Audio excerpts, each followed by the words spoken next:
Hello guys, स्वागत है मेरे चैनल डैशिंग एक्सप्लेन पे। तो दोस्तों, एपिसोड शुरू करने से पहले मैं बता दूं कि मैं बहुत ही ज्यादा बीमार हूँ। अब मैं जिस हालत में हूँ उस हालत में शायद मैं मर भी सकता हूँ। तो दोस्तों, ये सब छोड़ के मैं आगे बढ़ता हूँ हमारे एपिसोड की तरफ। तो दोस्तों, जैसे कि हमने पिछले एपिसोड में देखा था कि एक डेमन काल की लड़की आके मिस सेंटेंस को अपने टेंटिकल से बहुत ही गंदी तरीके से जकड़ लिया था। अब आगे तो दोस्तों, हमारे इस एपिसोड की शुरुआत होता है और हमें दिखाया जाता है हमारे मेन कैरेक्टर को, जिसके पूरे के पूरे बॉडी में बहुत ही ज्यादा तेजी से दर्द होने लग गया था और वो कहने लग गया था कि इस दर्द के चक्कर में क्या मैं फिर से मरने वाला हूँ। अब तो मुझे ऐसा महसूस होने लगा कि इस दर्द के चक्कर में मेरे पूरे बॉडी अपने कंट्रोल में ही नहीं है। तभी वो कमीने लड़की मिस सेंटेंस को देखते हुए कहती है, क्या हुआ सेंटेंस बेंडाओ? तो अभी उस लड़की को बचाने के लिए वो बहुत ही ज्यादा उड़ रही थी। अब क्या हुआ? छोड़, वैसे भी अब तो तू मरने वाला है। और तभी हम देखते हैं कि उसके ए बोलने के साथ ही एक एनर्जी से बने हुए कुछ स्लैश आके सेंटर्स के जकड़े हुए बीफ्स को बहुत ही आसानी से तोड़ देता है, मतलब काट के रख देता है। और इसी के साथ ही सेंटेंस आजाद हो जाती है। तभी हमारा मेन कैरेक्टर उस लड़की से कहती है, मतलब डेमन काल के उस लड़की से कहती है, कमीनी लड़की जल्दी से मेरे भैली से निकल जा, नहीं तो तू अभी मरने वाली है। तो हमारे मेन कैरेक्टर के बातों से हमें पता चल जाता है कि उसके बॉडी के अंदर मेडिसिन किंग है, मतलब वो बुढ़े वाला सोल जो अभी मेन कैरेक्टर के बॉडी के अंदर है। तो हमारे मेन कैरेक्टर की बातें को सुनने के बाद वो कमीनी लड़की कहती है, तेरी हिम्मत कैसे हुई मुझे ऑर्डर देने की? अब तू नहीं बचने वाले लड़के, अब तू जरूर मरेगा। मैं तुझे अब एक दर्दनाक मौत देने वाला हूँ, जिससे तेरी रूह भी कब जाएगा। जो सुनते ही हमारे मेन कैरेक्टर, मतलब उसके बॉडी के अंदर जो बुढ़े की सोल उसे उस बॉडी को कंट्रोल कर रहा है, उस बुढ़ा मतलब वो बुढ़ा कहता है, तू मुझे मारने वाला है?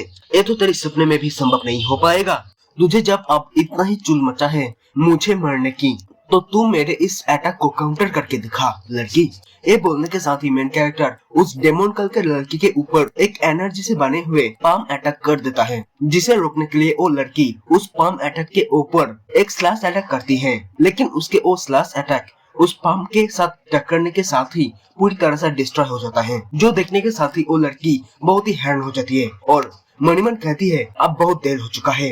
अरे नहीं, अब तो मैं इस अटैक को डॉज भी नहीं कर सकती हूँ। और उसके ये सोचने के साथ ही वो पाम अटैक आके उसके ऊपर आके हिट करता है, जिससे वहाँ पर बहुत ही बड़ा धमाका हो जाती है। और स्मोक हटने के बाद हम देखते हैं कि उस लड़की को बहुत ही ज्यादा चोटें आई थी और उसके हालत देख के हमारा मेन कैरेक्टर कहती है, कमीनी लड़की, क्या तू अब भी मुझसे लड़ना चाहता है? जो सुनते ही वो लड़की वहाँ से जाते हुए मेन कैरेक्टर को ही कह जाती है, कमीने, मैं तुझे नहीं छोड़ूंगा, मैं एक दिन जरूर वापस आऊंगा और उस दिन होंगे तेरे आखिरी दिन। तब तक तू जितना चाहे उतना एंजॉय कर ले। मैं आऊंगी, मैं आऊंगी, मैं जरूर आऊंगी। ये बोलते ही वो वहाँ से चली जाती है। और इधर उस लड़की के जाने के बाद मेन कैरेक्टर झोंगबेन मन मन कहता है, चलो फाइनली वो कामिनी लड़की यहाँ से चली गई है। वैसे भी मेरे पूरे की पूरी एनर्जी तो अब खत्म हो चुकी है। सच में इस लड़की की बॉडी तो बहुत ही ज्यादा कमजोर है। वो जब यही सब सोच ही रहा होता है कि तभी पीछे से सेंटेंस उसके पास आके कहती है, थैंक यू यंग लॉर्ड, मेरी जान बचाने के लिए आपका बहुत बहुत शुक्रिया। जबकि आपने अब मेडिसिन किंग के सारे लेगेसी को इनहेरिट कर ही लिए हो, तो आप में यहाँ से जाना चाहती हूँ। क्या जाने से पहले मैं आपका नाम जान सकती हूँ? तो इस पर मेन कैरेक्टर, मतलब उसके बॉडी के अंदर बुढ़े के सोल मतलब मेडिसिन किंग कहता है, क्या तुम मेरा नाम जानना चाहते हो? लेकिन वो तो मुझे भी नहीं मालूम कि मेरा नाम क्या है। तो जो सुनते ही सेंटेंस कहती है, तो जबकि आप मुझे आपका नाम बताना नहीं चाहते हो तो ठीक है, मैं आप यहाँ से जाना चाहता हूँ। आशा करती हूँ कि मैं आपसे दोबारा मिल पाऊँ। ये बोलने के साथ ही वो सेंटेंस भी वहाँ से चली जाती है। उसके वहाँ से जाते ही हमारा मेन कैरेक्टर झोंगबेन के बॉडी के अंदर से उस बुढ़े के सोल बाहर आ जाता है और आते ही वो अपने आप से कहने लगता है, मरने से पहले मेरा जो भी स्ट्रेंथ था वो एक सेमी गॉड के बराबर था, लेकिन अब तो मेरे इस सोल में इतना भी पावर नहीं बची है। मैं किसी एक मामूली सी दुनिया में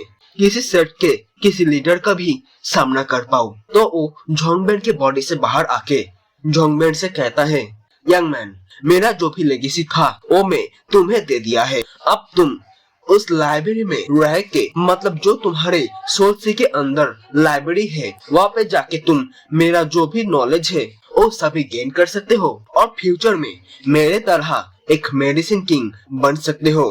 तो जब वो बुढ़ा मेन कैरेक्टर की बॉडी के अंदर से पूरी तरह से बाहर निकल आता है तो तभी झोंगबेन अपने बॉडी में वापस आके कहता है, अरे बाप रे, मेरा तो पूरा के पूरा बॉडी बहुत ही ज्यादा दर्द कर रहा है। क्या हुआ? वो फाइट क्या खत्म हो चुका है? तो फिर से वो बुढ़ा कहता है, ज्यादातर मेडिसिन किंग बनने का बुक्स एंशिएंट गॉड से लिखते हैं, तो तुम आपसे इसे अच्छे से रीड करना, फ्यूचर में जाके मुझसे भी ज्यादा पावरफुल मेडिसिन किंग गॉड बनना। जो सुनकर झोंगबेन कहता है, मैं तो कुछ समझ ही नहीं पा रहा हूँ कि ये बुढ़ा साला क्या बोल रहा है। तो अब वो बुढ़ा झोंगबेन के सीने पे हाथ रख के कहता है, तुम्हारे डेस्टिनी में एंशिएंट स्क्रिप्चर ही है जो तुम स्टडी करके एक सुप्रीम के टाइटल पा सकते हो। तो इस पर झोंगबेन कहता है, अरे कमीना ठग की बुढ़ा, तू क्या कर रहा है? तो तभी वहाँ पे एक बड़ा सा धमाका होता है और झोंगबेन उसी धमाका के वजह से उस गुफा से बाहर आके गिरने लगता है और सीन शिफ्ट होता है धमाका होने से ठीक 2 मिनट पहले उसी गुफा के बाहर एक पॉइंट के पास, जहाँ पे फ्लावर पैलेस के 2 लड़की डिसाइपल आए होते हैं नहाने के लिए, जिसमें से एक का नाम लियू रैन जो कि उस पैलेस के सेकंड डिसाइपल होती है और एक जो कि सभी से जूनियर होती है जिसका नाम है शायोडाई। मतलब एक का नाम लियू रैन और एक का नाम शायोडाई होती है। तो हम देखते हैं लियू रैन अपने सभी कपड़े उतार के जब नहाने के लिए पानी में उतरता है कि तभी ऊपर से उस पानी में मेन कैरेक्टर झोंगबेन आके गिरता है, जिसे देखने के साथ ही उस लड़की लियू रैन का रिएक्शन ऐसी होती है। और इसके साथ ही हमारा एपिसोड यहीं पर ही खत्म होता है। तो दोस्तों मिलते हैं नेक्स्ट एपिसोड में, तब तक के लिए bye bye and take care.